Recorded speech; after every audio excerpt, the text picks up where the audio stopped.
الشیطان الرجیم بسم اللہ الرحمن الرحیم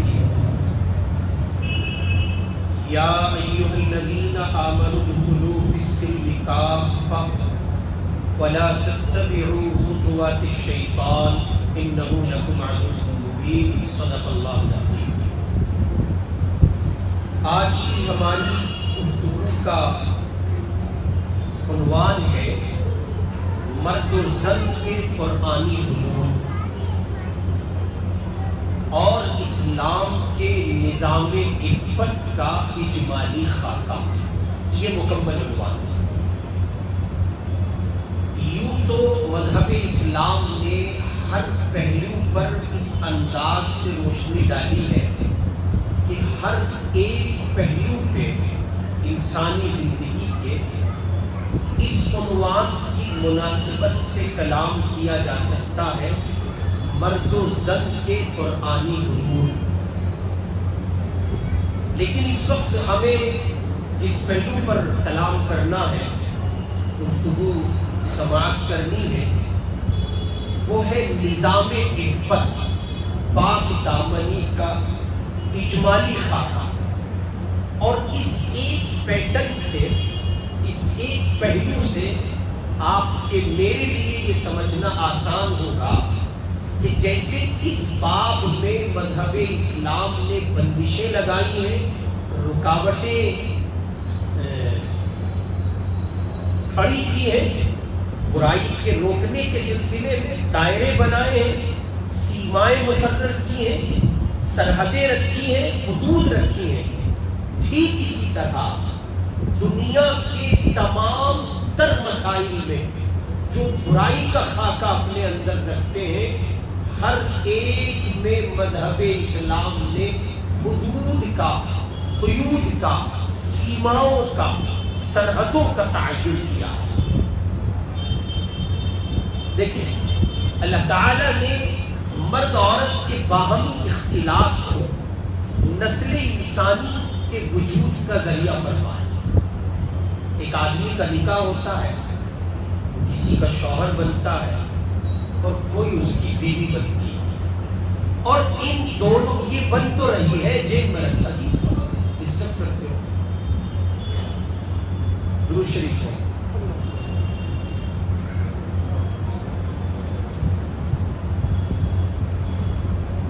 اس ایک مسئلے میں نظام عفت کا جو خاکہ ہے، اس ایک مسئلے سے آپ یہ سمجھیں کہ زندگی کے تمام مسائل میں اور برائیوں سے روکنے کے سلسلے میں ہر ایک مسئلے میں قرآن پاک، شریعت اسلامی، مذہب اسلام نے اسی طرح کی حدود کا تعین کیا ہے۔ میں عرض کر رہا تھا، مرد و زن کے باہمی اختلاط کو پروردگار نے نسل انسانی کے وجود اور بڑھوتری کا ذریعہ بنایا ہے، اس سے پیداوار ہے انسانی دنیا میں۔ ایک مرد ہوتا ہے، اس کا نکاح ہوتا ہے، وہ کسی کا شوہر بنتا ہے۔ ایک عورت ہوتی ہے جو اس کی بیوی بنتی ہے۔ ان کے نکاح کے بعد جو اولاد وجود پاتی ہے، یہ نسل انسانی کے بڑھنے کا ایک ذریعہ ہے۔ اللہ تعالیٰ نے اس سلسلے میں خصوصی احکامات نازل فرمائے، اور میں نے بارہا یہ بات کہی ہے، آپ میں سے جو حضرات سماعت کرتے ہیں وہ اس کو سمجھیں گے کہ پروردگار نے نکاح کے مسئلے میں، نکاح بہت بعد میں ہونا تھا، لیکن نکاح کے مسئلے میں پروردگار کی شریعت اس دن سے بیدار اور حساس ہے جس دن سے اس جوڑ کو سمجھنا انسان کے لیے مشکل ہوتا ہے۔ توجہ کریں، آج آپ کے گھر میں بیٹی پیدا ہو رہی ہے، آج پیدا ہو رہی ہے، ظاہر ہے کہ اس کا آج ہی تو نکاح نہیں ہوگا۔ آج آپ کے گھر میں بیٹا پیدا ہوا ہے، آج نکاح نہیں ہوگا، یہ بچے پروان چڑھیں گے، اور بلوغ کے بعد 15 سال کی عمر کے بعد اب نکاحوں کا سلسلہ، اور عرف اگر ہم دیکھیں اپنا معاشرہ، تو 20 پلس ہی ہوتا ہے، 20 مائنس نہیں ہوتا ہے۔ عام کنڈیشن یہ ہے کہ 20 سے پہلے نکاح نہیں ہوتے، اور جن خطوں میں ہوتے ہیں وہاں بھی 15 کے بعد ہوتے ہیں، 15 سے پہلے۔ اب آپ غور کریں، نکاح 15 سال کے بعد ہونا یعنی بلوغ کے بعد، اور شریعت حساس ہے اس دن سے جس دن سے یہ مسئلہ پیدا ہوا۔ گویا 15 سال پہلے شریعت اس مسئلے میں الرٹ ہے کہ اب 15 سال کے بعد جب اس کا نکاح ہوگا تو یہ چونکہ معاشرے کا حصہ بنے گا، اور اگر اس کے وجود میں بے حیائی رہی تو معاشرے میں بے حیائی ہونا یقینی ہے۔ اسی لیے علماء نے لکھا ہے کہ پریگنینسی کے زمانے میں عورت کو بہت محتاط رہنا چاہیے۔ سمجھتے ہیں کیوں؟ اس لیے کہ یہ عورت جتنی غیر محتاط ہوگی، اس کی نقل و حرکت، اس کی ایکٹیویٹیز کا مکمل اثر اس نسل پر پڑتا ہے جو اس کی قوم پہ بن گئی۔ کب؟ 15 سال کے بعد۔ کب؟ 15 سال پہلے۔ اس درمیانی فاصلے میں ان کو پروان چڑھنا ہے، جوان ہونا ہے، لیکن ان کی فکر شریعت اسلامی 15 سال پہلے کر رہی ہے۔ آپ اندازہ لگائیں مذہب اسلام معاشرے کی صلاح، معاشرے کی فلاح اور اس کی کامیابی کے سلسلے میں کتنا حساس ہے۔ ایک لمحے کے لیے شریعت اس کو گوارا نہیں کرتی، چنانچہ خصوصی احکامات نازل فرمائے گئے، اور مرد ہو یا عورت اس کا اہتمام کیا گیا۔ توجہ کریں، مرد ہو یا عورت اس کا اہتمام کیا گیا کہ یہ دونوں کے دونوں اپنے دائرے میں رہیں۔ ان کے لیے جو دائرے، جو سیمائیں، جو سرحدیں شریعت اسلامی نے متعین کی ہے، کہ اس کو کراس نہ کریں۔ اگر یہ اس سے آگے بڑھتے ہیں، حدود کی پامالی ہوتی ہے، تو نتیجہ بہت خراب ہوتا ہے۔ چنانچہ موجودہ دور کی معاشرتی اور اخلاقی خرابیوں کا اصل سبب یہ ہے، توجہ کرنا، موجودہ دور میں ہمارے معاشرے کی برائی اور اخلاقی خرابی کا سبب یہ ہے کہ معاشرے میں بسنے والے افراد اپنے اپنے دائروں سے نکل کر زندگی گزار رہے ہیں۔ دائرے میں نہیں، سرحدیں متعین کی گئی ہیں، جو لائن کھینچی گئی ہے، جہاں کہا گیا تھا کہ انڈر لائن آپ کو رہنا ہے، اس کے باہر آپ نہیں جا سکتے۔ اگر آپ اس کے باہر نکلتے ہیں تو نتائج خراب ہوں گے۔ معاشرے پر آپ نظر دوڑائیں تو آپ کو اندازہ ہوگا کہ برائی کا اصل سبب یہ ہے کہ ہر آدمی، مرد ہو یا عورت، انسانی دنیا کے افراد، مرد ہو یا عورت، وہ اپنے دائرے سے نکل کر زندگی گزارتے ہیں۔ اور کوئی بھی چیز ہو، کوئی بھی شے ہو، کوئی بھی مخلوق ہو، جب وہ اپنا دائرہ چھوڑ کر آگے بڑھے گی، کسی اور کے دائرے میں آئے گی، تو نتیجہ بربادی کے سوا کچھ اور نہیں آ سکتا۔ ایگزامپل مزید دے دیتا ہوں آسانی کے لیے۔ باپ اور بیٹے کا ایک رشتہ ہے، شوہر اور بیوی کا ایک رشتہ ہے، بھائی اور بہن کا ایک رشتہ ہے، جی اور مختلف رشتے ہیں۔ مزید آگے بڑھے، سماج میں ایک آدمی کام سیکھتا ہے، ایک سکھاتا ہے، ایک پڑھتا ہے، ایک پڑھاتا ہے، تو ان دونوں استاد شاگردوں کا ایک رشتہ ہے، اور ان تمام رشتوں کی ایک حد ہے۔ آپ اپنے استاد سے فرینڈ ہو جائیے، اور اتنے ہو جائیے کہ آپ اس کی کمر پر، اس کے شانے پر، اس کے کاندھے پر ہاتھ مار کر، ٹھٹے مار کر، ہنسی کر کے، مذاق کر کے اس سے بات کریں، اتنے فرینڈ ہو جائیں۔ آپ اپنے باپ کے ہاتھ پہ ہاتھ مار کے اس سے بات کریں، آپ ابو کی جگہ لفظ یار استعمال کریں۔ ایسا کرتے ہیں لوگ۔ میاں بیوی کا ایک رشتہ ہے، یہ اتنا فساد جو ہے وہ دائروں سے نکلنے کی وجہ اور کچھ نہیں. اسی لیے آپ دیکھیں لگے ہاتھوں ایک بہت قیمتی پہلو عرض کر دیتا ہوں. جن بچے بچیوں کا رشتہ ہوتا ہے تو رشتوں کے بعد عامتاً گفتگو شروع ہو جاتی ہے. یہ ہمارے معاشرے کا بڑا المیہ ہے. ادھر رشتے ہوئے اور رشتے کے بعد گفتگو شروع ہو گئی. آپ توجہ کریں, رشتے کے بعد گفتگو جائز نہیں ہے چونکہ ابھی نکاح نہیں ہوا. رشتے کے بعد گفتگو جائز نہیں ہے. کیوں؟ ابھی نکاح نہیں ہوا ہے. اب میں معاشرے کی بھلائی کا پہلو عرض کر سکتا. یہ تو رشتے کے بعد کی بات ہے. اگر اتنا ہو کہ نکاح ہو چکا ہو اور لڑکی مائکے میں ہو, رخصتی ابھی نہیں ہوگی, اس درمیان گفتگو کرنا ان دونوں کا, ان کی گھر کی بربادی کا سبب. اب آپ توجہ کریں, سوال بنتا ہے, آپ کہیں گے کیا یہ ایک دوسرے کے لیے حلال نہیں ہے؟ بالکل ہے. کیا ان کو ایک دوسرے سے بات نہیں کرنی چاہیے؟ بالکل کرنی چاہیے. لیکن سمجھیں, یہ دونوں چونکہ ابھی اب رخصتی نہیں ہوئی ہے, ایک اپنے گھر ہے دوسرا اپنے گھر ہے, تو ان کے درمیان ایک گونا حجاب کا باقی رہنا رشتے کی عظمت کے لیے ضروری ہے. رشتے سے نکاح, رخصتی سے پہلے بات شروع ہو گئی, رشتے سے پہلے بات شروع, نکاح سے پہلے بات شروع ہو گئی. آپ اندازہ لگائیں ان رشتوں میں, اور خود آپ میں سے بہت سے لوگ شادی شدہ ہیں, اس کا تجزیہ کریں, آپ اپنی ذاتی زندگی پر محاسبہ کریں.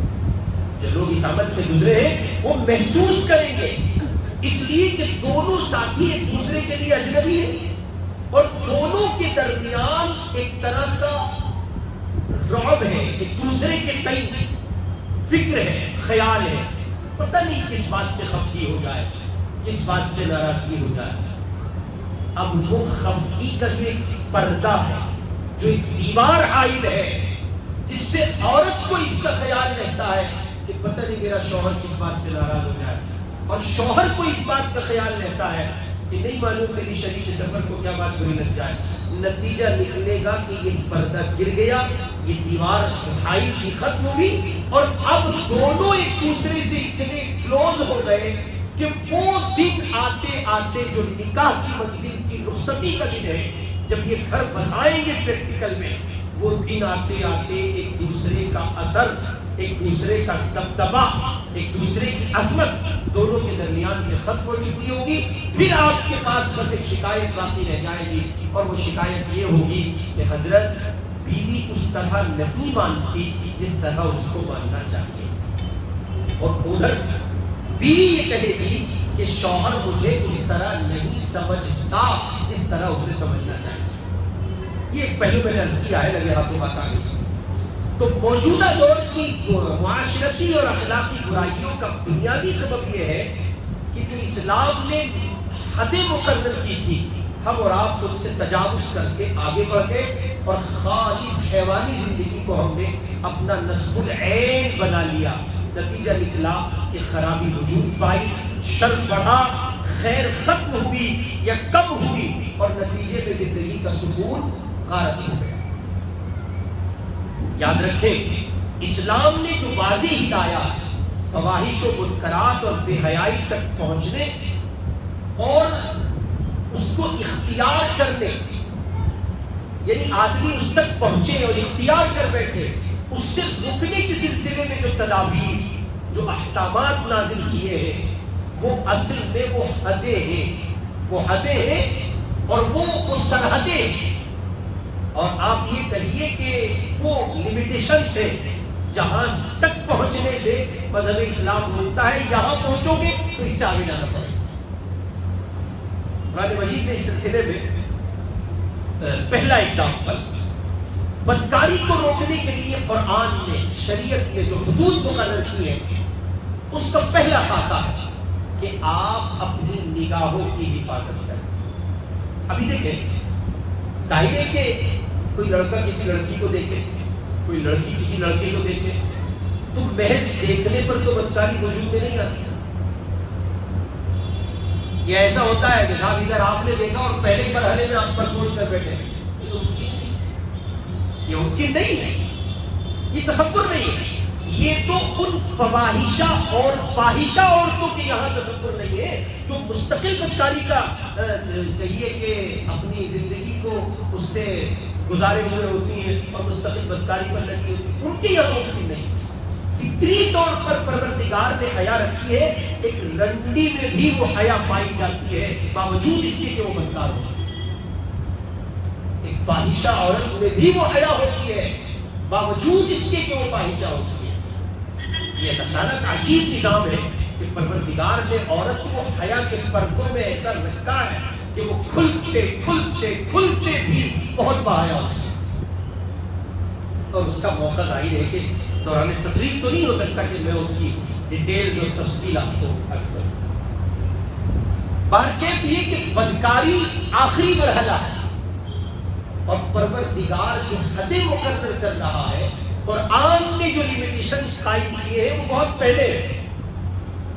اتنی پہلے ہے کہ عقل بظاہر یہ قبول نہیں کرتی کہ جس چیز سے قرآن روک رہا ہے اس سے بدکاری کا کیا تعلق ہے.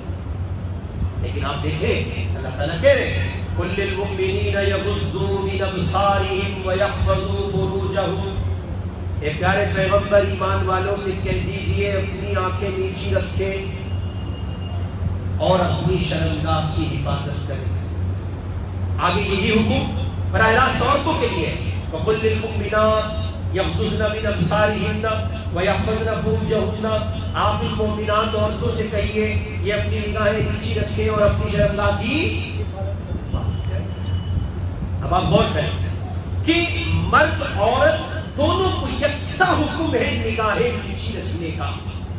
نہ مرد کسی غیر عورت کو دیکھ سکتا ہے اور نہ کوئی غیر عورت کسی غیر مرد کو دیکھ سکتی.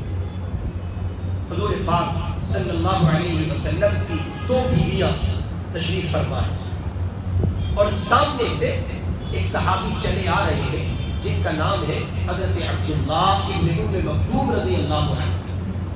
یہ آدمی نابینا صحابی، ان کو دکھتا نہیں، ظاہر کی آنکھیں ان کے پاس نہیں. حضور پاک علیہ الصلوۃ والسلام نے ان کو آتا ہوا دیکھا تو اپنی ان دونوں بیویوں سے فرمایا، مجھے یاد پڑتا ہے سیدہ عائشہ ہے اور سیدہ سودا ہے رضی اللہ عنہما، یہ ہماری دونوں مائیں ہیں، بیٹی ہیں. تو حضور نے فرمایا پردہ کرو پردہ کرو. آپ نے پردے کا حکم فرمایا. تو سیدہ عائشہ رضی اللہ تعالی عنہا نے اس پر کہا اللہ کے رسول کس سے کرے پردہ، کس سے کرے؟ اس پر حضور نے فرمایا یہ عبداللہ آ رہے کہ اللہ کے پاک پیغمبر عبداللہ کو دکھتا نہیں ہے. اس پر حضور نے فرمایا تم کو تو دکھتا ہے. جیسے عبداللہ کا تم کو دیکھنا حرام ہے ویسے تمہارا عبداللہ کو دیکھنا حرام ہے. اب یہی رک کر ایک سوال آپ سے کرتا ہوں، یہ عورتیں جن سے حضور کہہ رہے ہیں کون ہے؟ ارے بھائی یہ امہات المؤمنین ہے، پوری کائنات انسانی کی ماں ہے. مزید آگے بڑھیں، یہ حضور کے نکاح میں ہے عورتیں، ان کی پاک دامنی پر خیال تک نہیں لایا جا سکتا. شبہ تو بہت دور کی بات ہے، کسی برے کسی شبے کے خیال سے آپ نہیں گزر سکتے، اس لیے کہ یہ اس ہستی کے حرم کی عورتیں ہیں جو امام الانبیاء ہیں. عام نبی کی حرم کی عورتیں بھی نہیں ہیں، یہ تو اس پاک ذات کے حرم کی عورتیں ہیں جو امام الانبیاء ہیں. اللہ تعالیٰ نے تو عام مومنین سے وعدہ کیا ہے اگر تم پاک دامن ہو تو تمہارے حرم میں تمہارے نکاح میں بدکار عورتیں نہیں آ سکتی. پھر یہ تو نبی ہے اور نبیوں میں امام النبی ہے، امام الرسل ہے، امہات المومنین ہے جن سے یہ خطاب ہو رہا ہے. اب ذرا توجہ فرما لیں، جب ان سے یہ بات ہے تو پھر دنیا کی کسی عورت کی ان کے سامنے کوئی حیثیت ہے؟ کہیں رکھ سکتے ہیں؟ کوئی توازن ہے؟ جی کوئی برابری ہو سکتی ہے؟ نہیں ہو سکتی، کسی صورت نہیں ہو سکتی. لیکن ان پاک دامن عورتوں سے جناب رسول پاک صلی اللہ علیہ وسلم فرمانے پردہ کر لو. تو شریعت اسلامی نے جو حدود مقرر کی ہے حدود اصل میں اس لیے ہے کہ اگر آپ ان حدود کو، لیمیٹیشنز کو کراس کرتے ہیں، آگے بڑھتے ہیں، تو آپ گویا اس برائی تک پہنچ جاتے ہیں جس برائی سے مذہب اسلام آپ کو روک رہا ہے، جس کی وجہ سے پورے معاشرے میں فساد آ رہا ہے۔ اللہ آپ سب کی حفاظت فرمائے۔ اب دیکھیں، اگر غض بصر پر عمل ہو تو اگلا قدم معصیت کی طرف نہیں اٹھ سکتا۔ بھئی شریعت نے کہا نگاہیں نیچی رکھو، اگر اسی پر عمل ہو جائے بدکاری ہوگی، یہ حد ہے۔ جب آپ اس حد ہی کو کراس نہیں کر رہے تو پھر اگلا مرحلہ وجود میں آنے کا سوال۔ اس لیے ان قرآنی حدود ہی سے رکنا، حدود ہی میں رہنا اور ان قرآنی حدود ہی کو کراس نہیں کرنا ہے، ان کو ذہن میں رکھنا ہے، اور زندگی کے ایک ایک موڑ پر یہ طے کرنا ہے مجھے اور آپ کو کہ قرآنی حدود اس سلسلے میں کیا ہے۔ آگے بڑھیں۔ غض بصر کے باوجود نگاہوں کو نیچے رکھا، اس کے باوجود یہ ممکن تھا کہ عورت ذات کی طرف سے اگر بے حجابی کا معاملہ ہوتا تو مردوں کی دنیا میں تباہی آ سکتی تھی۔ تو پروردگار نے اس حد کو بڑھایا، اس حد کو کیا کیا؟ بڑھایا۔ اور وہ جو دوسرا فریق ہے، دوسری جو پارٹی ہے، ایک مرد ہوا اور دوسرا عورت، اس دوسرے فریق کو شریعت اسلامی نے اس کا پابند بنایا کہ یہ پردے کو لازم کرے۔ یہ کیا کرے؟ پردے کو لازم کرے۔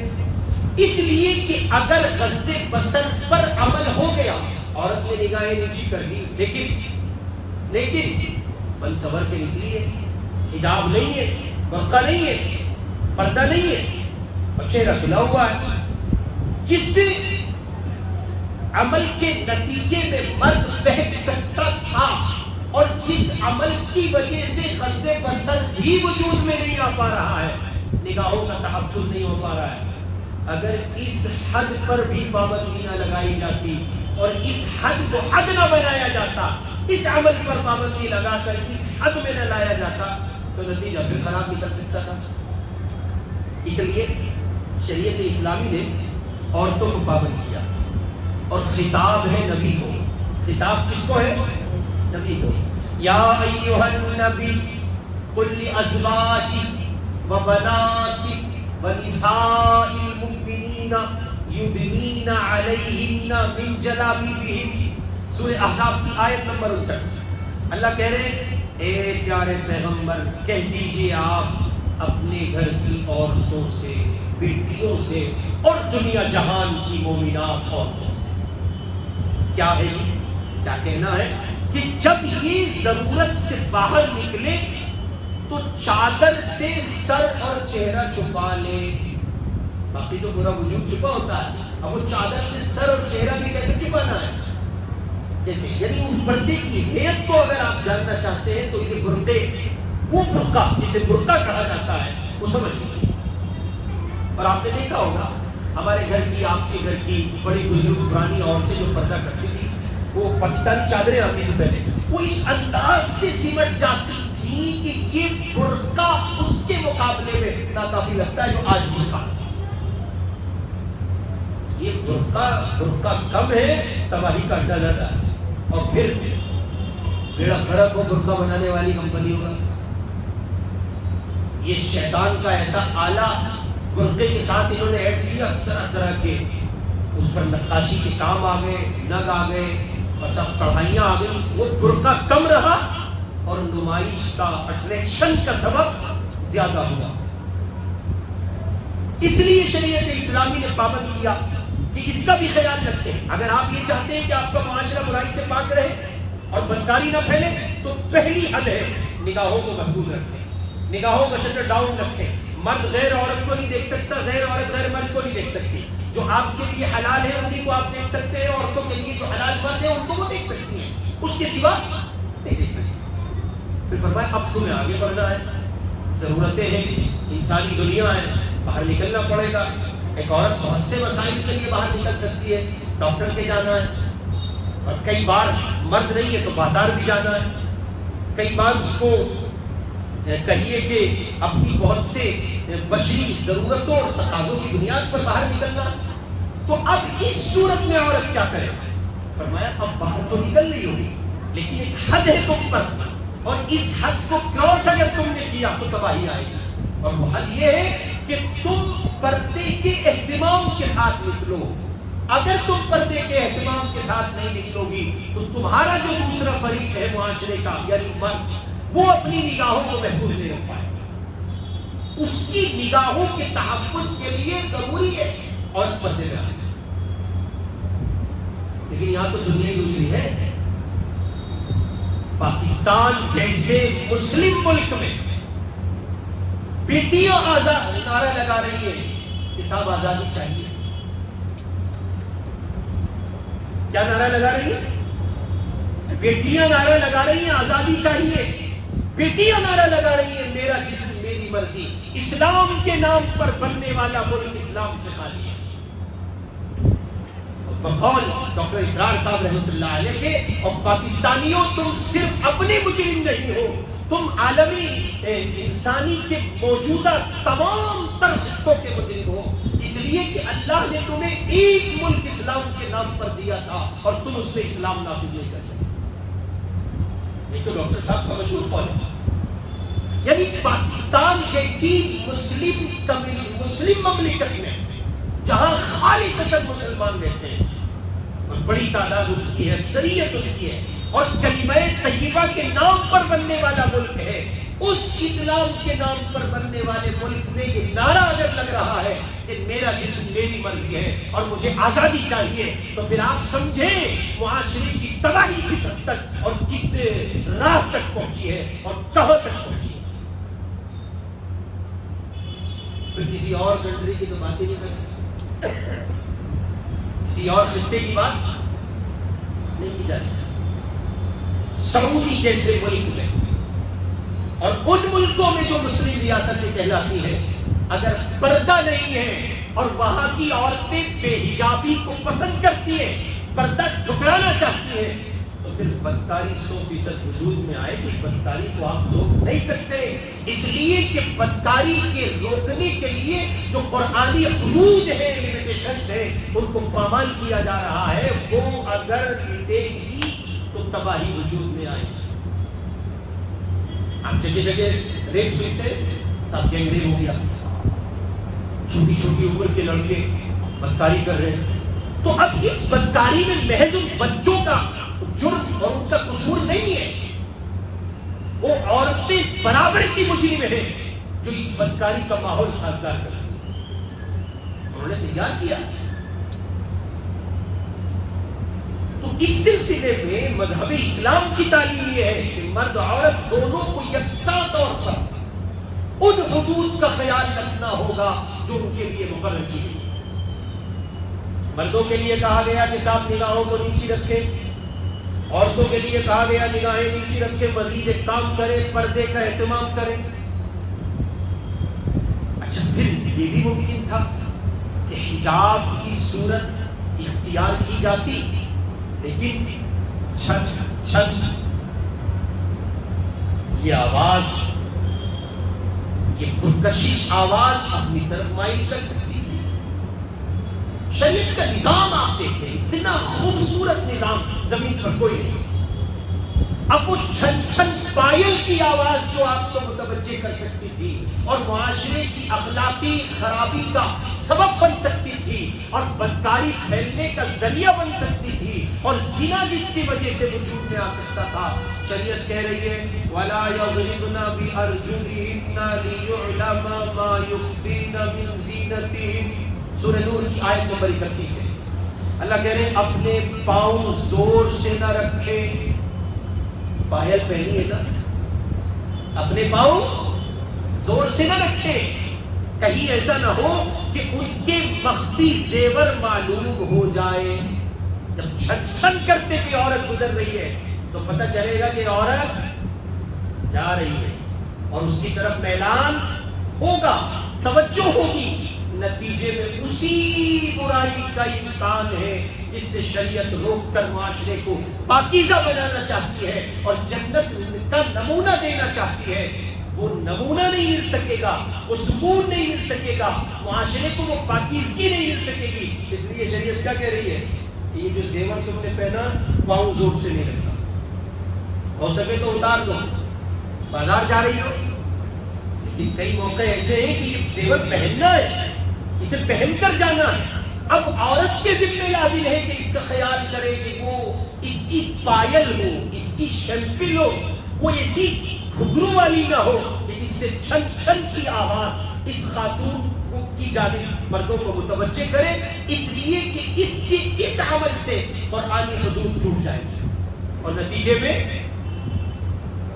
میں زنا وجود میں آ جائے گا، نتیجے میں معاشرہ بکھر جائے گا، نتیجے میں بدکاری پھیلے گی، نتیجے میں ایک مرد گناہ کا شکار ہو جائے گا۔ آگے بڑھیں، یہ ممکن تھا کہ یہ عورت پردے میں بھی ہے، یہ عورت پردے میں بھی ہے اور اس اللہ کی بندی نے چہرہ بھی چھپایا، جسم بھی چھپایا، پاؤں کی چھن چھن بھی نہیں ہے، پائل بھی نہیں بج رہی ہے، لیکن جب یہ کیمسٹ پہ پہنچی، لیکن جب یہ گارمنٹس کی دکان پہ پہنچی، لیکن جب یہ کسی ڈاکٹر کے پاس پہنچی، کسی جویلر کے پاس پہنچی، کسی ڈاکٹر کے پاس پہنچی، تو ظاہر ہے کہ یہ بولے گی تو کچھ بتائے گی۔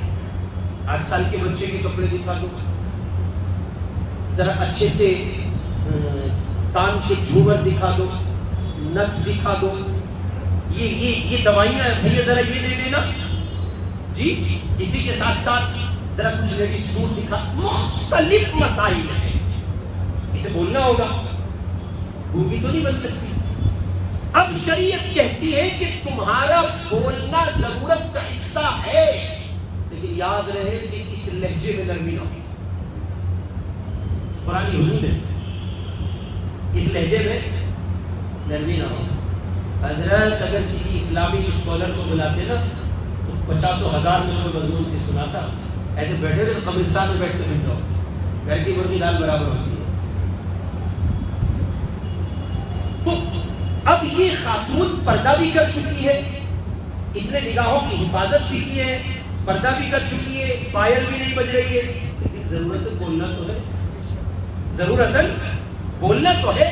اب جب اسے بولنا ہے تو پروردگار کہہ رہا ہے کہ اگر تمہیں مجبوراً بولنا پڑے تو تم نامحرم مرد سے بولنے میں نزاکت سے کام مت لو۔ گیا وہ تو کام سے گئے، آپ نے وہ بات نہیں جو فلاں بھائی بیڑا فرق کوئی کمینی عورتوں میں، یہ منحوس ہے، یہ ظالم عورتیں مردوں کے لیے بربادی کا سبب بنتی ہے۔ آپ دیکھیں بازار میں جائیں اور ایسے ہی کے ٹٹو مرد ہوتے ہیں، حضرت آپ کی بھابھی بہت اچھا سامان لاتی ہے، ظاہر ہے جب بھیا نکما ہوگا، نکلا ہوگا، حرام خور ہوگا تو بھابھی اچھا سامان لا گی۔ کس قدر بے غیرتی کی بات ہے کہ مرد اپنے گھر کے کام نہیں کر سکتے۔ افسوسناک کیا 20 سال پہلے یہ معاشرہ انسانوں کا نہیں تھا؟ کیا 30 سال پہلے یہ معاشرہ انسانوں کا نہیں تھا؟ ارے میاں بازار جانے کا عورت کا تصور شدید مجبوری اور ضرورت کے سوا نہیں پایا جاتا تھا۔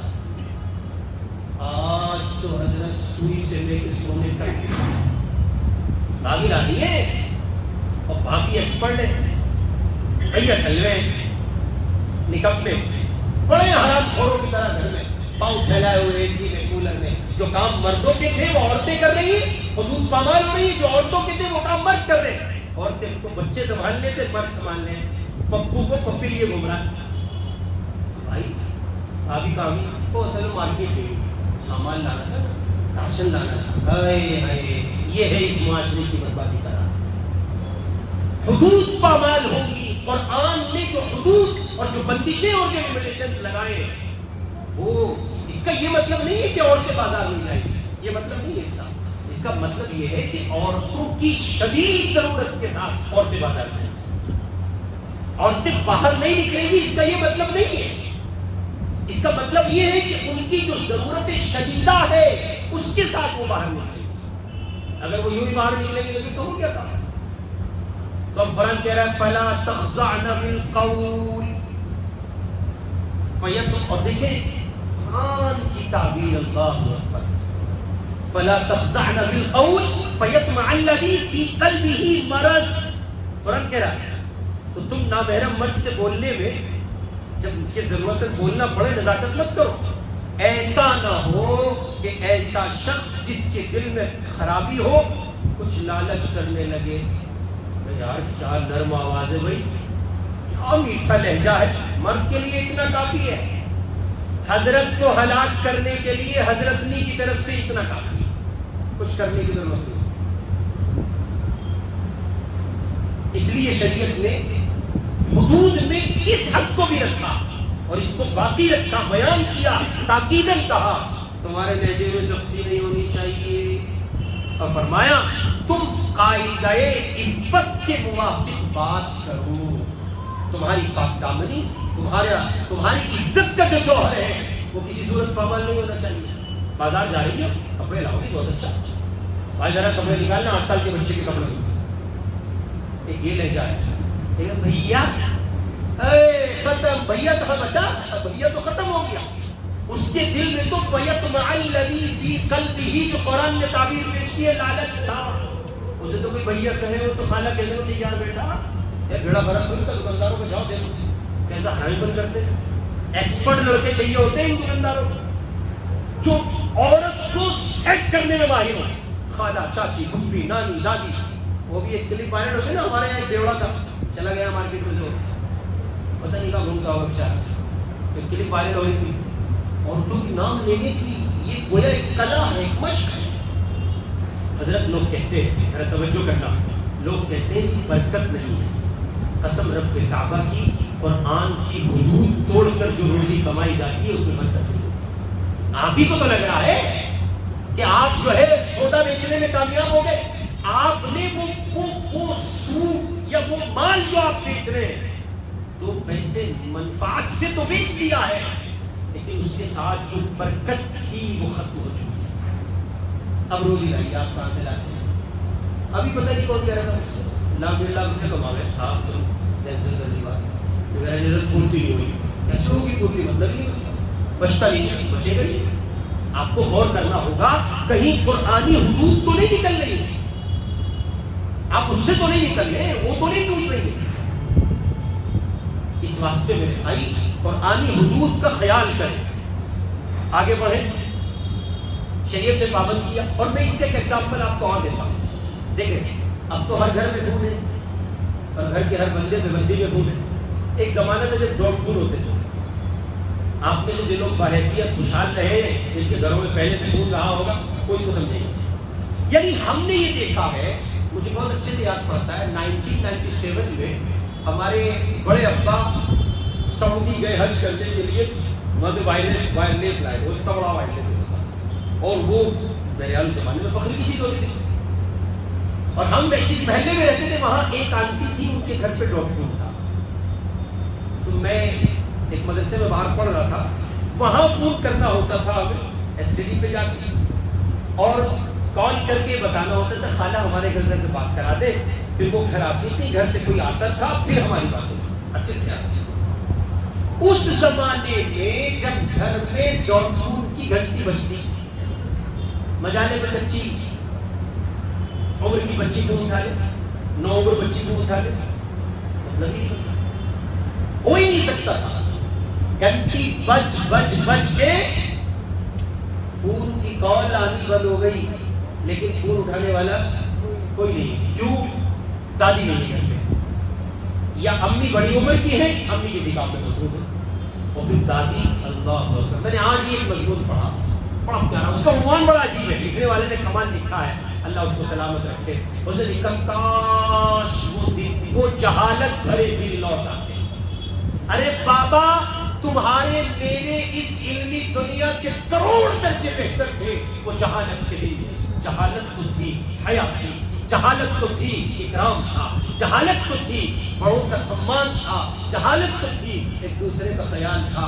ایسی پڑھائی کا بیڑا غرق ہو، سب پڑھے لکھے ہیں لیکن کسی کو فرصت نہیں ہے، باپ مر رہا ہے اور بیٹا فیس بک پر مصروف ہے. کیا کرو گے اس کا؟ سب پڑھے لکھے ہیں، ہمارا بیٹا انجینئر ہے. انجینئر کم وقت پڑھا اپنے کمرے میں، کمرہ بند کیے ہوئے نیٹ پہ مگر ہے، باپ کو ہارٹ اٹیک آ گیا. کیا کرو گے؟ ایسے انجینئر کا بھٹی میں جھونک دو، کسی مطلب کا نہیں ہے. ایسے علم کا کوئی نفع نہیں ہے جو علم آپ کو انسانی قدروں سے اوپر لے جائے اور انسانی قدریں آپ پامال کریں. اب اگر وہ پھول اٹھاتی بھی تھی وہ بڑی اماں، تو ان کے لہجے میں سمجھی ہاں کون بول رہا، مجال ہے سامنے والے کی دلوں کی لالچ کو بڑی خطرناک آواز ہے، لگتا ہے جو ہے صاحب کوئی خطرناک عورت. ہاں کون بول رہا؟ ہیلو ہیلو کون؟ ہیلو ارے حرام کے کہاں مر گیا؟ یہ فون کرے گا تمہارا؟ آپ ایمانداری سے بتائیے یہ فون کرے گا؟ اور آج فون اٹھایا بھائی صاحب ہے تو آگے سے بھابھی کیا کہتی ہے یہ ہے سننے کا. اور جن بچیوں تک یہ پیغام پہنچے ان سے کہوں گا کہ اس کو اپنی عادت کا حصہ بنائیں، یہ بدترین جرم ہے. اس خاتون کو کہنا چاہیے نہیں وہ گھر پر نہیں ہوتی، بات کافی ہوگی. وہ تو گھر پر نہیں ہے، آپ بتائیے کیا کام تھا؟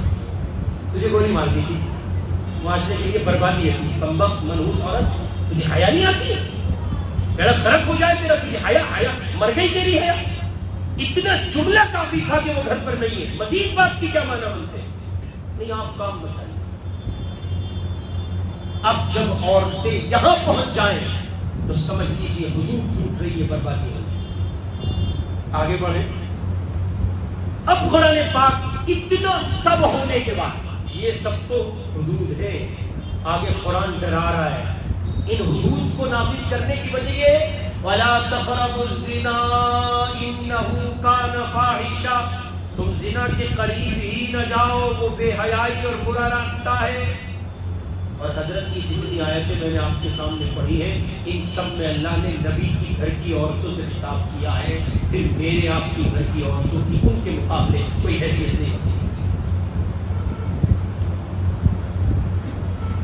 اب یہ زنا بدترین جرم ہے حضرت، یہ زنا بدترین جرم ہے. کیوں؟ اذا ظہر الربا والزنا فی قریۃ فقد حلوا انفسهم عذاب اللہ. سیدہ میمونہ روایت کرتی ہے حضور نے فرمایا جس بستی میں زنا اور سود پھیل جائے اس میں اللہ کا عذاب یوں ہوتا ہے. یہ آیا ہمارے معاشرے میں آپ دیکھیں کیا صورتحال ہے، بدترین صورتحال ہے زنا. اللہ میری آپ کی سچی بات فرمائے. پھیلا ہوا اور اس کی بنیادی وجہ زنا اور بدکاری کے اس حد تک پھیلنے کا بڑا سبب یہ ہے کہ معاشرہ قرآنی حدود سے نکل رہا ہے. اب یہاں اس سلسلے میں ذرا سا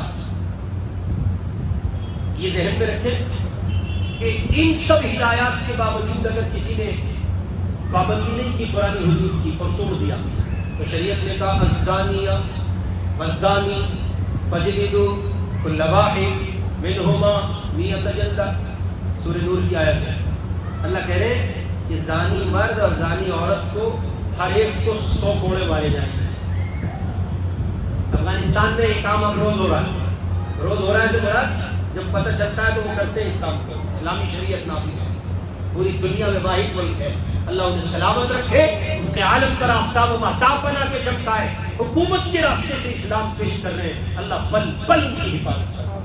کمال کے لوگ وہاں دیکھیں آپ حضرت دنیا جہان کے قانون بناتے ہیں لوگ صاف بیٹی بچاؤ، بیٹی پڑھاؤ، بیٹی بڑھاؤ، عورت کی رسپیکٹ ہونی چاہیے. جملوں سے رسپیکٹ ہو رہی ہے، جملوں سے رسپیکٹ نہیں ہوتی. جملوں سے ایئرپورٹ گرتے ہیں، جملوں سے بارش آئے گی تو ایئرپورٹ اس کی چھتیں یہ ہوتا ہے. جملوں سے تحفظ نہیں ہوتا. اگر آپ تحفظ چاہتے ہیں تو اس کا واحد راستہ ہے شریعت نافذ کرنا. آپ ایک شریعت کا ایک قانون ایک نافذ کر دیجیے، روح کام جائے، یہ آدمی نہیں کرے. آگے بڑھیں. اب جہاں تک تعلق ہے کہ شریعت اسلامی میں بہت سے لوگوں کے ذہن کا سوال ہوتا ہے کہ جی اس طرح تو عورتیں بنتی بن کر رہ گئی. جو ذرا سا یس نو تھینک یو والے ہیں نا، ٹھیک ٹھاک پیسہ آ گیا ان پہ، فرعون کی اولاد، تو ان کا حال یہ ہوتا ہے ایسے تو عورتیں بالکل بندی ہو جائیں گی حضرت، اسلام میں یہ بات سمجھ میں نہیں آتی، آ جاؤ، ایسے تھوڑے بلا وجہ پیش نہیں کرتا اسلام۔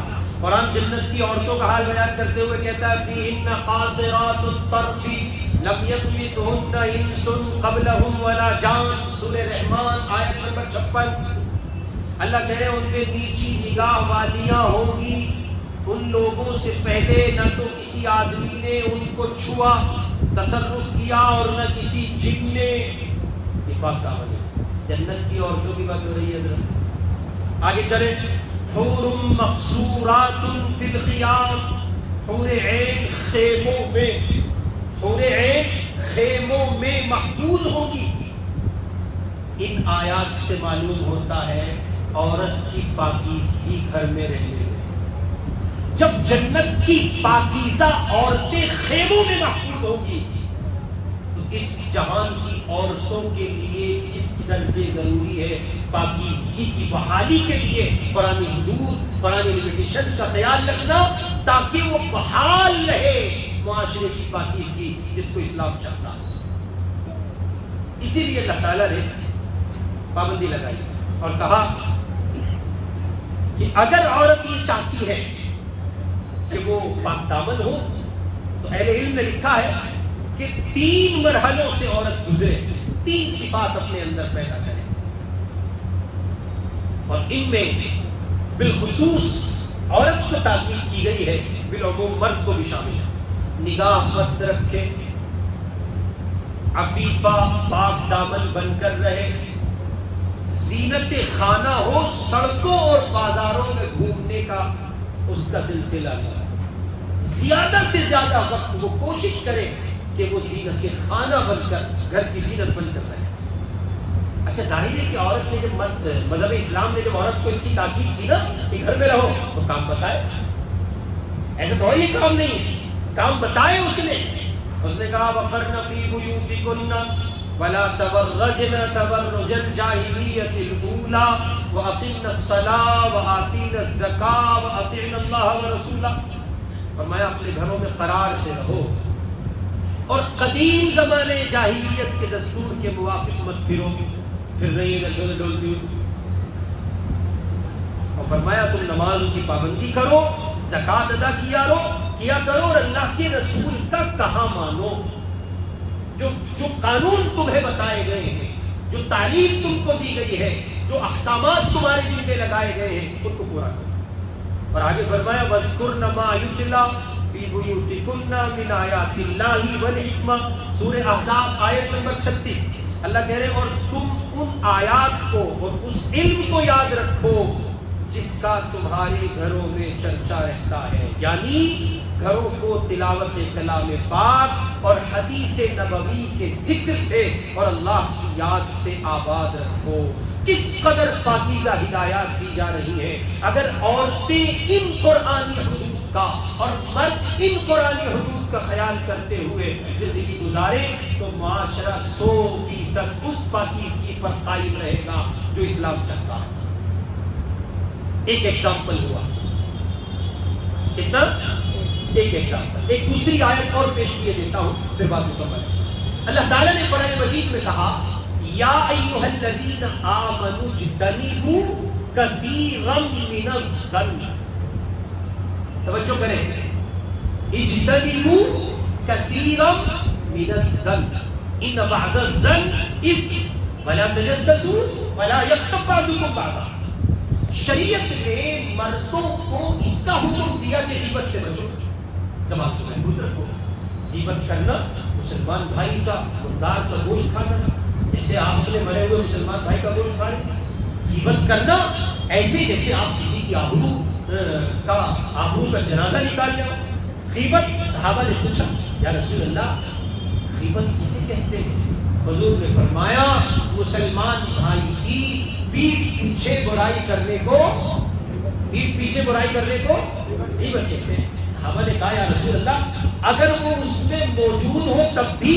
فرمایا تبھی تو غیبت ہے، اگر بغیر برائی کے کہہ رہے ہو تو یہ تہمت ہے، یہ بہت بدترین گناہ۔ اب شریعت کا حسن دیکھیں آپ، یہ قرآنی حدود ہے. اجتنبوا، بچو، اجتناب کرو، کثیرا من الظن، بہت سے گمانوں سے. ایگزامپل، آپ نے دیکھا ایک آدمی شراب کے ٹھیکے کے سامنے سے گزرا، گزرتے ہوئے اس کی رفتار مدھم تھی، ذرا سلو چل رہا تھا. آپ نے دیکھے یہ بھی پیکڑ ہے بھائی، پتہ نہیں تھا بھائی، یہ آپ بلاوی راز. اب آپ نے ایک آدمی کو دیکھا کہ وہ، میرے ایگزامپل پر توجہ رکھنا، آپ نے ایک آدمی کو دیکھا وہ گزر رہا ہے سینما ہال کے سامنے سے، پیچھے سے گاڑی لے کے آ رہا تھا، ادھر برابر میں صاحب سینما تھا اور وہاں سے گزرا. آپ نے کہا اگرچہ یہ تصور اب نہیں ہوگا، اب دنیا بہت ایڈوانس ہو چکی ہے، لیکن پھر بھی ایگزامپل کی دنیا میں رکھتے ہیں. آؤ بھائی سمجھ میں یہ نکل رہا ہے، ہم دو ہمارے 12 دیکھ کے فلم آئی ہے ہم دو ہمارے 12. بس میں دکھایا گیا ہے کہ صاحب مسلمان بچے بناتے ہیں، بس مسلمان کیا کرتے ہیں؟ بچے بناتے ہیں. دنیا اس کا مختلف جواب دے رہی ہے، لیکن میں ایک جواب اس کا دیتا ہوں. میں سوچ رہا تھا اس پہ جواب دوں باقاعدہ ویڈیو بنا کے. یہ بچے بنانا بھی ہر کسی کی بس کی بات نہیں، بچے بھی تو ہر کوئی نہیں بنا سکتا. تو جو لوگ اعتراضاً یہ جملہ مسلمانوں کو کہہ رہے ہیں کہ صاحب بچے بناتے ہیں، ارے بے وقوفوں کی دنیا کے گدھوں، یہ بچے بنانا بھی ہر کسی کے بس کی بات نہیں ہے. پھر یہ بحث الگ چل جائے گی. ہم دو ہمارے 12. لو بھائی تمہیں مسلمانوں کے بچے بنانے سے اعتراض ہو رہا ہے. ارے بابا ہم نے تو تمہیں آزاد چھوڑا ہے، ہمارے یہاں پہ اس کا حکم ہے کہ کثرت ایسی عورتوں سے ایسی نکاح کرو جو کثرت سے بچے جنتی ہو. یہ تو نظریہ ہی باطل ہے مذہب اسلام میں. ہم دو ہمارے نہیں، بس ایک پپی ایک پپو، 2 بچے اچھے. میرا غلط کو ایسی سوچنا، یہ تو سوچ بدتر ہی ہے، یہ سوچ اچھی نہیں ہے. احتیاط کے ساتھ، میرے جملوں پہ غور کرنا، احتیاط کے ساتھ، صحت کی حفاظت کے ساتھ، بچوں کی نشو و نما اور تربیت کے ساتھ اللہ جتنی اولادیں تم کو عطا کرے وہ غنیمت بہتر ہے. اس سے بھی منع کرتی ہے شریعت کہ صاحب وہ تربیت کا کوئی خانہ نہیں ہے اور بچے نالی میں گندگی میں ہاتھ دیتے گر رہے اور ہر سال عبداللہ. اس سے بھی منع کرتی ہے شریعت. یہ ضابطہ نہیں ہے. ضابطہ یہ ہے کہ عورت کی صحت بحال رہے، بچوں کی تربیت کے خانے بحال رہے، اور اسی کے ساتھ ساتھ یہ کہ ان کی نشو و نما میں وہ نومولود، وہ نسل جو آئی ہے اس کی صحت کی حفاظت کی ہے. اب اس راستے سے آپ آگے بڑھو. پھر شریعت کہتی ہے جتنے بچے ہو اتنے اچھے. اور اس پہ آپ علامہ طارق مسعود کو سنیں، ان کا ایک کلپ ہے مستقل، بچوں کی کثرت ہی اچھی ہوتی ہے. اگر کسی کا ایک ہی ہے اور وہی نمک حرام نکل گیا، آپ کیا کرو گے؟ آج کل ایسا ہو رہا ہے، خوب ہو رہا ہے. جن کی ایک اولاد ہوتی ہے، ایک ہوتا ہے، وہ بڑا دکھ دیتا ہے. اور جہاں 2-4 ہو، آدمی طبیعت سے مطابق چڑھاوا کم وقت چل تو سائڈ اور ہے، تیری تو ضرورت تھوڑی ہے، تیری جگہ اور جہاں بچے ہی ہیں. اس لیے میں خواتین سے براہ راست یہ بات عرض کروں گا کہ یہ سوچ بدلے، یہ فکر بدلے. ہاں آپ شرعی حدود میں ولادت کے مرحلے سے گزرے، شرعی حدود میں، اپنی صحت کی حفاظت کی حدود میں، بچوں کی تربیت کی حفاظت کی حدود میں آپ ولادت کے مرحلے سے گزرے، اولاد پیدا کریں. لیکن آپ یہ نظریہ رکھیں کہ صاحب بچے تو کم اچھے ہوتے نہیں. ہم کہتے ہیں ہم دو اور ہمارے 12 یہی اچھا ہے. اور تمہیں فلم بنانے کی ضرورت اس لیے پیش آئی، اس لیے کہ تمہاری ماں مر رہی ہے، وہ بڑھتے جا رہے ہیں. کیا ہو رہا؟ وہ بڑھتے جا رہے ہیں بھائی. اور بڑھتے جانے بھی یہ حال ہے باہر کیفیت کہ شریعت اسلامی نے اس مرحلے سے، تو میں اس سے کہا تھا کہ آپ نے دیکھا کہ صاحب سنیما ہال کے سامنے سے گزر رہا ہے، ایک گمان آپ نے قائم کیا، اور گمان آپ نے قائم کیا وہ یہ بھی پکچر دیکھتا ہے. اور گراؤنڈ کا ایگزامپل، آپ آئے گھر میں بیٹھے تھے اور آپ کے بھائی نے ایسے فون لیا ہوا ہے، چھوٹا بھائی لگا ہوا ہے. اب آپ کی نظر پڑی، او بابا سیٹنگ ہوئی اس کی چھوڑا، ابھی اجازت نہیں. میں بہت گراؤنڈ پہ بات کر رہا ہوں، ابھی اجازت نہیں. آپ نے دیکھا کہ کسی نے آپ کی کال ریسیو نہیں کی اور ابھی کچھ دیر پہلے وہ آن لائن تھا. بڑا حرامی ہے یار, یہ گراؤنڈ کے جملے بڑا حرامی ہے یار. ہماری کال نہیں اٹھا رہا, دیکھو واٹس ایپ پہ ابھی جو کر رہا لاسٹین ابھی تھا ابھی. اب ان سب کے ایگزامپل کے جواب بھی آپ کی خدمت میں دھیرے دھیرے رکھوں گا. حالانکہ پہلے چلے بالکل پہلے بڑھانے سے, شراب کی دکان کے سامنے کھڑا ہوا انسان ضروری نہیں شراب, سینما ہال کے سامنے سے گزرنے والا, فلم ہال کے سامنے سے گزرنے والا ضروری نہیں فلم دیکھ کے نکل رہا, موبائل میں مستقل چیٹ کرنے والا ضروری نہیں ہے کہ کوئی حرام چیٹ کر رہا ہو. اور لاسٹ سین جس کا ابھی شو ہو رہا ہے ضروری نہیں ہے کہ وہ وہی ہو. ممکن ہے فون بچوں کے ہاتھ میں, ممکن ہے فون. اصل یہ بیماری کہاں سے آئی ہے؟ ہمارا سوشل میڈیا پر یقین قرآن سنت سے زیادہ ہے. واٹس ایپ پہ آئی ہوئی بات کو لوگ اتنے اعتماد سے بچے. واٹس ایپ گروپ کا اتنی حضرت کیا ہے, کہاں جی رہے ہیں, کس نظریے کو فروغ دے رہے ہیں؟ ہرگز نہیں, قطعاً نہیں. اب شریعت کو چونکہ غیبت سے روکنا اور بدگمانی کے نتیجے میں ہونے والے فسادات سے روکنا ہے, تجسس کے نتیجے میں ہونے والی وارداتوں سے روکنا ہے, معاشرے کو اس سب سے پاکیزہ رکھنا ہے, تو حدود متعین کی ہیں شریعت میں. اور وہ حدود کیا ہے؟ وہ حدود ہے اجتنبوا کثیرا من الظن. خبردار بچیں آپ اس سے, برا گمان قائم نہ کریں, اچھا گمان قائم کریں. جب اچھا گمان قائم کریں گے تو قدم اچھا اٹھے گا, اچھا گمان قائم کریں گے خیالات اچھے آئیں گے, اچھا گمان قائم کریں گے راہیں اچھی سوچیں گے. پھر آپ بچیں گے تجسس سے, پھر آپ بچیں گے غیبت سے, اور پھر آپ صرف تجسس سے نہیں بچے, آپ بہتان سے بچ رہے ہیں, آپ تہمت سے بچ رہے ہیں, آپ قتل سے بچ رہے ہیں, آپ ٹوہ لگنے سے بچ رہے ہیں, آپ پیچھے اس کا پیچھا کرنے سے بچ رہے ہیں, اس کی ہزار برائیوں میں ملوث ہونے سے آپ گریزاں ہیں, صرف اس ایک قرآنی حد کا خیال کرتے ہیں. اس لیے مرد و زن کے لیے جو قرآنی حدود شریعت اسلامی نے متعین کی ہے, مجھے اور آپ کو چاہیے کہ ہم قرآنی ریگولیشنز کا خیال رکھیں, احتیاط کریں اس بات کے لیے کہ ہم ان حدود کو کراس نہ کریں, ان کو پامال نہ کریں. وہ اگر پامال ہوگی تو نتیجے میں بے سکونی, سکون کا غارت ہونا لازم ہوگا, نتیجے میں برکت کا خاتمہ لازم ہوگا, نتیجے میں رشتوں کا تحفظ غیر یقینی ہو جائے گا, نتیجے میں وہ کیفیات آپ کو حاصل نہیں ہوں گی جو کیفیات آپ کو حاصل ہونی چاہیے. اور پھر اسی پر قیاس کرتے ہوئے بہت سی چیزوں کو سمجھا جا سکتا ہے. یہ کچھ غیر مرتب سی باتیں میں نے آپ کی خدمت میں رکھی ہیں. اللہ رب العزت والجلال ہمیں اور آپ کو قرآنی حدود میں رہ کر زندگی گزارنے کی توفیق نصیب فرمائے. وآخر دعوانا ان الحمد للہ.